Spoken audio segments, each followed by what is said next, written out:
So minggu ni kita ke Serdang Motorcycle. Kita nak meninjau beberapa motor yang ada di dealer Kawasaki di sana.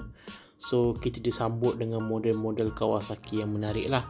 Tapi sebenarnya aku nak tengok ni satu model ini, iaitu Versys 1000 Standard berharga RM64,100. So ini motornya, kalau kita dapat lihat, dia bagi sekali sideboard kiri kanan. Okey, itu promo untuk bulan inilah sehingga stok habis.